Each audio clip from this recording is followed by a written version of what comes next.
I've been teaching classical Chinese to undergraduates at Cambridge for quite a few years, and in the course of these years, I've noticed patterns in the mistakes they commit.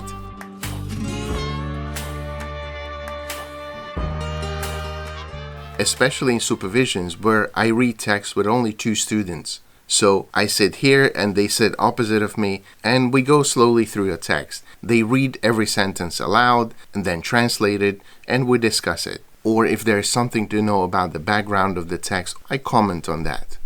So when we have such small groups of students, it means that we have to break up the students into pairs.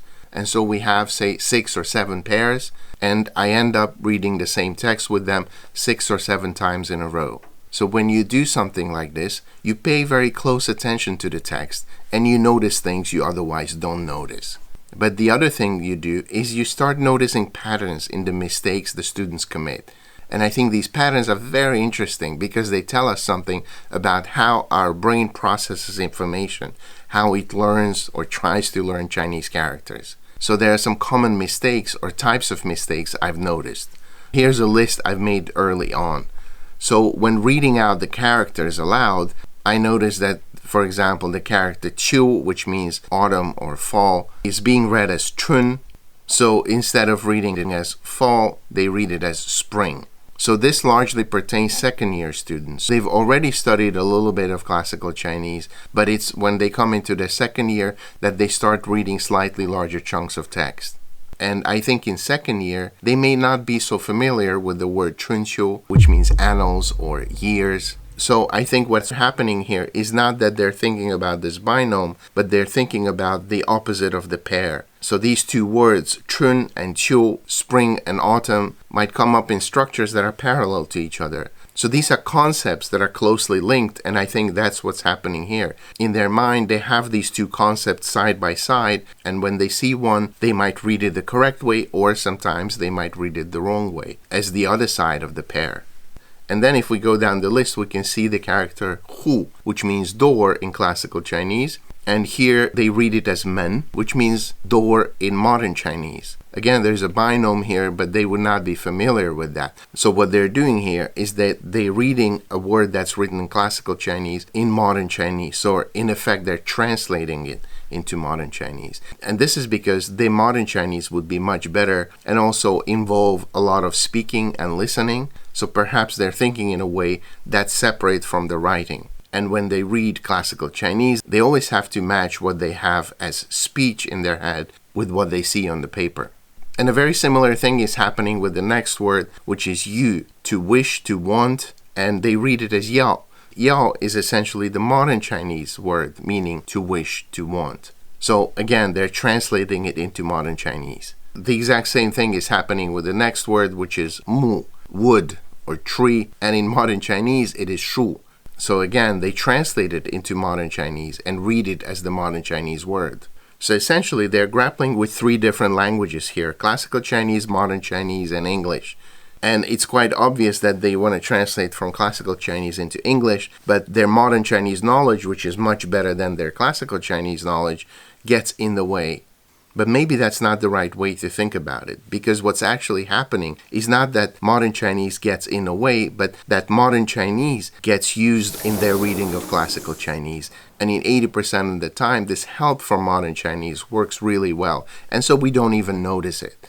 But in some cases, where there's an obvious difference between modern Chinese and classical Chinese, a mistake may creep in. So this is an interesting case because I think the way forward is, rather than discourage students from using their modern Chinese when reading classical texts, we should actually encourage them to do so, because most of the time this reliance works well. They have to learn those exceptions. So when they see the character for mu, tree, they have to remember that they shouldn't read it as shu, but they should read it with the correct pronunciation. Of course, when they're translating the text, you don't notice this difference because each word means tree.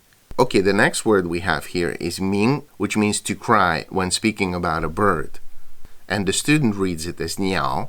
And actually, graphically, the 2 characters are very similar, only ming has the mouth radical next to it, so it has an extra component. And I don't remember how the student translated the character, because it's possible that she read it in the correct sense, as a verb. what happened here is obvious. There's a strong graphic connection and also a semantic connection with the two characters, and she read it the wrong way. The next example is 直, to hold, and the student by accident read it as 是. So this is also an interesting mistake, because obviously the student was reading the character as if it was 是, and 是, meaning power, is essentially the same character with the additional component of power underneath.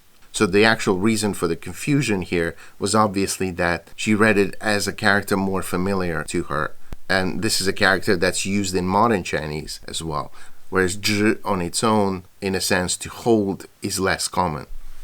Okay, the next example is really interesting because it's the character 春, spring, and the student read it as 花, and obviously she meant the word flower, which is pronounced 花.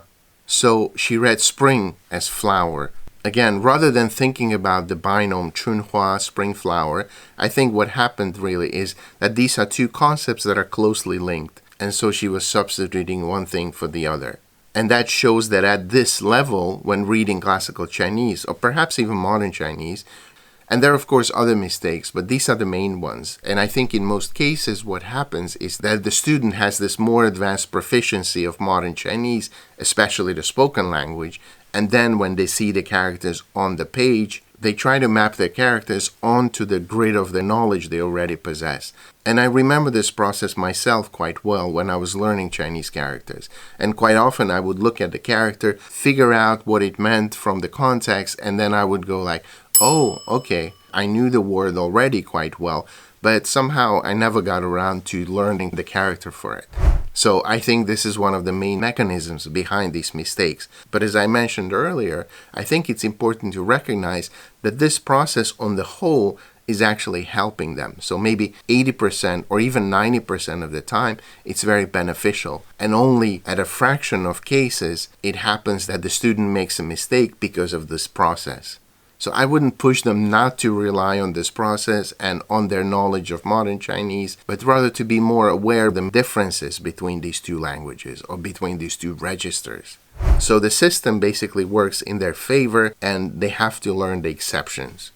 And I think this kind of happens automatically or naturally as we progress and learn more of the language.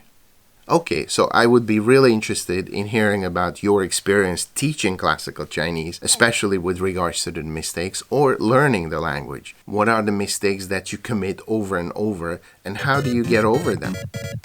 How do you adjust? How do you get out of these patterns? Write your comments in the comment section below, and please subscribe if you haven't. Thank you for watching, and see you next time.